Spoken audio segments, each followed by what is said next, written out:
My mission is simple, to make you money. I'm here to level the playing field for all investors. There's always a bull market somewhere, and I promise to help you find it. Mad Money starts now. Hey, I'm Cramer. Welcome to Mad Money. Welcome to Cramerica. If you want to make friends, I'm just trying to save you some money. My job is not just to entertain, but it's also to educate and teach you. So call me at 1-800-743-CNBC or tweet me at Jim Cramer. We got what we wished for. Hey, that's my takeaway from today's action, where the Dow actually jumped 164 points, while the S&P dropped 0.68% and the Nasdaq plunged 2.05%. Everybody said they wanted the market to broaden out. Well, welcome to the broadening. For many months now, this market's been led by tech, specifically the Magnificent Seven: Alphabet, Amazon, Apple, Meta Platforms, Microsoft, Tesla, and the new kid on the trillion-dollar block, NVIDIA. But today we saw how things look when these stocks get hammered, and the money rotates away from tech to other parts of the market. If you own nothing but tech, today was simply a terrible day. But if you own a diversified portfolio, well, you know what? Things look pretty darn good. And what's taking their place? We've got giant moves in the ones for loan banks, the retailers, the beaten down healthcare stocks, even the transports, utilities. Tonight, I'm going to go over the names that I think can keep winning, even if the market doesn't broaden out. But these stocks are cheap. I like them.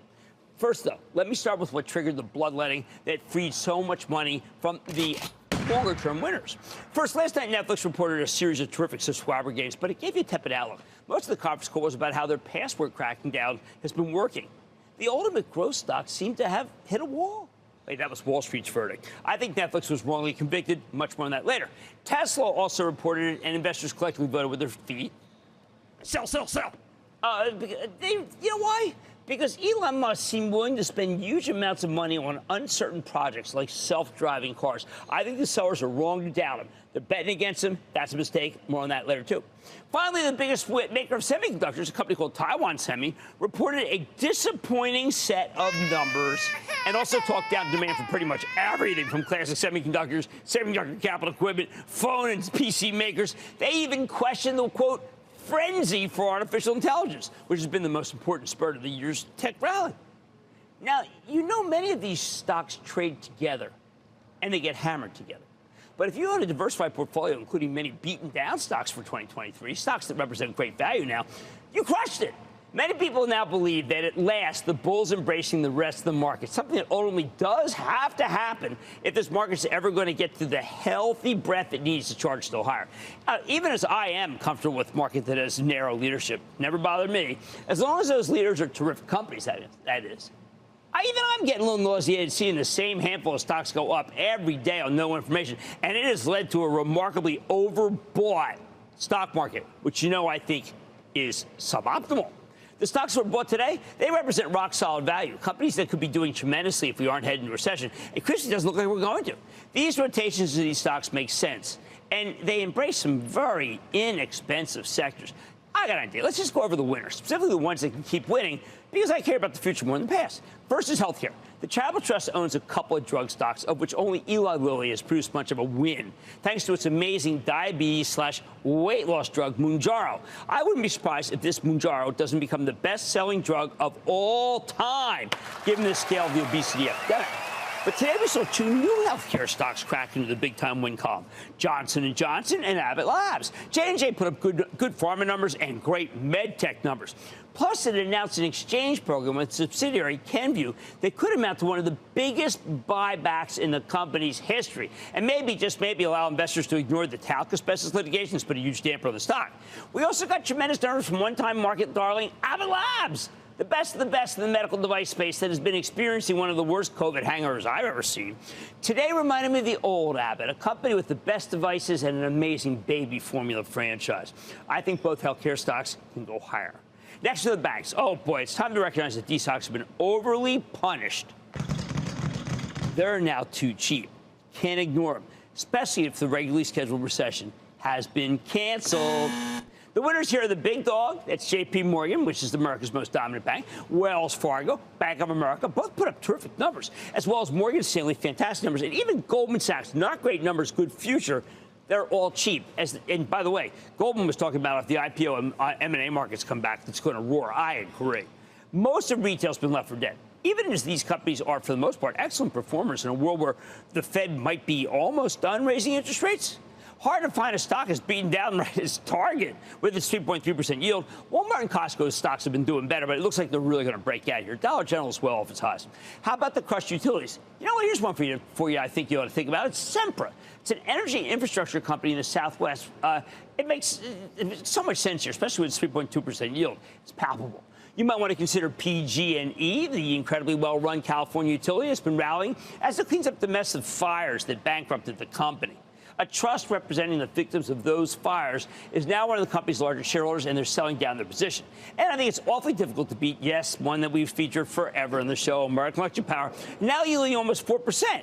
It's really that cheap. It's down almost 20 points from its high.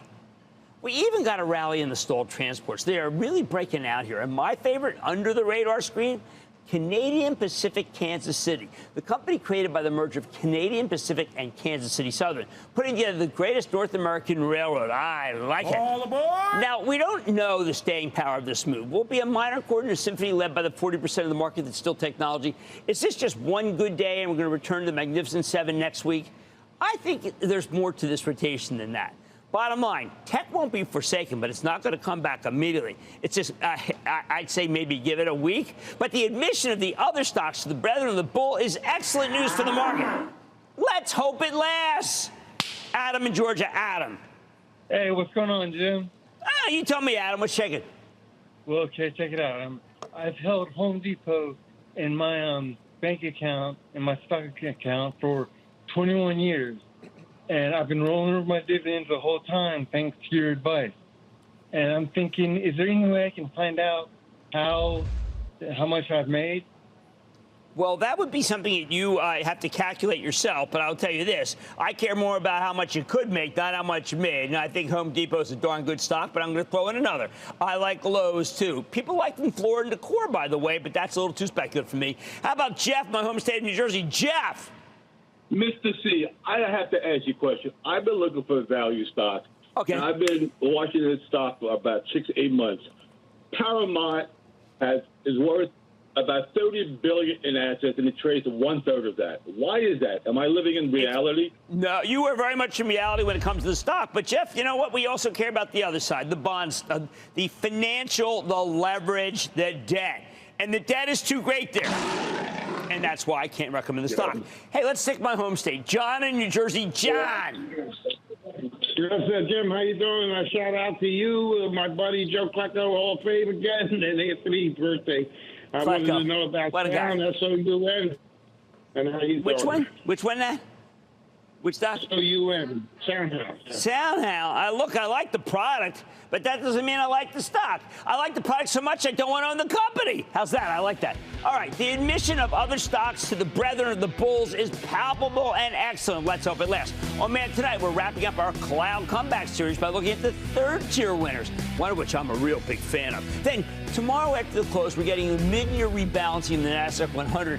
I'm setting you up for the big event, and it may have influenced today's pricing. And SAP reported earlier in the day, Street wasn't thrilled with the results. Let's dig in deeper with the company's top brass. So stay with Cramer.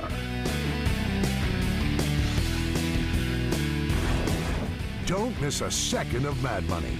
Follow @Jim Cramer on Twitter. Have a question? Tweet Cramer. #MadTweets. Send Jim an email to madmoney@cnbc.com or give us a call at 1-800-743-CNBC. Miss something? Head to madmoney.cnbc.com.